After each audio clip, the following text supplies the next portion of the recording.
Power Integrations has been very successful with its range of InnoSwitch3-AQ automotive power conversion ICs and its family of InnoSwitch3 EP conversion ICs for appliance and industrial applications.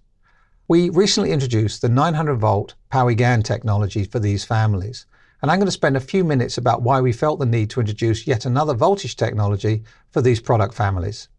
In order to explain why we need 900-volt PowiGaN, we need to look at the application. What I've sketched over here is a simplified version of an InnoSwitch3 power conversion IC circuit diagram for a flyback converter. Let's finish that diagram off. Now, what we have in the diagram, we have a primary clamp circuit, a flyback transformer, a primary switch, isolation barrier crossing technology, we call it flux link. Magneto-inductive coupling is the other name for it. We have a synchronous rectification on the secondary side and our outputs with a current sense, all driven by the control function built into the InnoSwitch3 IC. So in order to determine what the switching stress on the primary power switch is, we need to look at the circuit and describe how the voltage is developed across that transistor. Now, in a flyback power converter, it comes from three places. The first one's fairly obvious, what the input voltage to the circuit is. This could be VDC in an InnoSwitch3-AQ application, or something like 264√2 in a commercial or industrial application. That's the first part, so we'll call that number one. In addition, we have the output voltage reflected back to the primary. And this is controlled by the turns ratio of the power transformer. We'll call that number two. And the term for that is VOR, the voltage output reflected to the primary. The third one is the leakage energy in the power transformer. This is recycled to the primary side when the switch turns off and is controlled by the clamp circuit. And we'll call this VLE, and that'll be number three.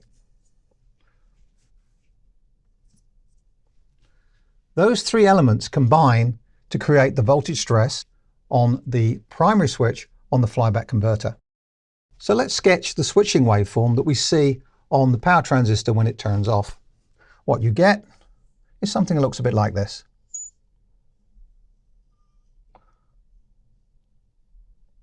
So this is a DCM switching waveform. And the voltage stress on the transistor comes from those three elements. We have the leakage inductance developing the spike energy we see on the primary. So we'll call that VLE.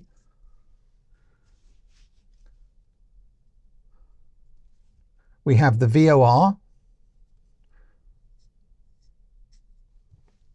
energy transferred from the secondary back to the primary, voltage reflected from the secondary back to the primary. And then we have the VDC, which is derived from the input voltage. Those three elements together are what represent the stress on the power transistor. Okay, having established that there are three elements which create the voltage stress across the primary switch, let's spend a few moments to put some values against these three parameters so we can see what the voltage rating of this switch needs to be in a typical application. So let's consider the worst case conditions in both an automotive application or an industrial and appliance application and fill in the parameter values we have here. So as you remember, we have VLE, the leakage energy from the primary clamp circuit, VOR, reflected output voltage back onto the primary, and VDC, the input voltage condition. Some of these parameters will keep the same to keep the analysis relatively simple. Let's start with VLE. Now, VLE is somewhat variable, but we'll set a typical value for an application of perhaps around 100 watts. Let's say that's going to be 70 volts. And we'll keep it the same for both a commercial application and also for an automotive design. Now let's set VOR. Again, VOR is a variable. We can control it with design parameters. But for a typical design, let's pick a value of about 150 volts. And we'll keep it the same for both again. Okay. And now let's consider the input voltage. We'll look at worst case conditions because that's what we're going to do to set the size of the voltage breakdown on our power switch. So for an industrial application, that might be 308√2, or about 430 volts. For an automotive application, we'll simply set that at 500 volts DC. Now, if we add these together, we get 650 volts. And for the automotive application, we get 720 volts. We want to add some margin onto this for a safe design. So let's add some margin. 20% derating would be nice. That would give us 130. That would be 780 volts. And this one would be 140, which would make it 860 volts. So you can see that despite the fact that the input voltage is only 400 or 500 volts, the stress on the transistor can be quite a lot higher than that. And that's one of the reasons we need to look very carefully at the voltage rating for the input switch. All right, I've cleared the board again, but I've kept the voltage value so we know what we're aiming for. Now let's look a little bit about the different technologies we have available today. If I look first of all at silicon, we have 725 volt silicon, and I'm going to use a vertical scale of voltage here. And we have 900 volt silicon. In addition, power integration's introduced 750 volt GaN.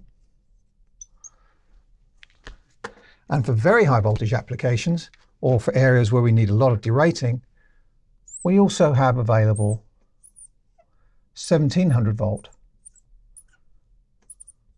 silicon carbide. Now, as we learned earlier, the voltage stresses we're looking for is 780 and 860 volts. So 750 volt GaN would be really good, except it's not got the voltage rating we need. 900 volt silicon would be really good, but switching losses are a little bit high at 900 volts. Also, because we have a large die size, the amount of power handling capability we can get into a 900 volt silicon transistor is a lot less than we can get into a 750 volt GaN. This is limited to perhaps 30 watts, whereas this device can easily do more than 100 watts. So this is important, especially with some changes that are going on in the marketplace. Automotive systems are requiring more auxiliary power as the importance of the 12 volt auxiliary rail starts to decline. Industrial applications and consumer applications, commercial applications, all of these things are requiring more auxiliary power with every iteration of the products they're servicing. This means that 100 watts is much preferable to 30 watts, but we can't get more than about 30 watts into a 900 volt device. So what we've done is taken the capabilities of our 750 volt GaN and introduced a 900 volt version of that technology. 900 volt GaN gives us the switching characteristics of the 750. They're actually very close. It also allows us to fit perhaps 100 watts of power conversion capability into a standard package. And this gives us a device which gives us higher efficiency and, as noted, more power for both industrial and automotive applications. The InnoSwitch3-AQ family for automotive applications and the InnoSwitch3-EP family for appliance, consumer, and industrial applications now have the benefits of 900 volt, 1700 volt, and 725 volt silicon technologies.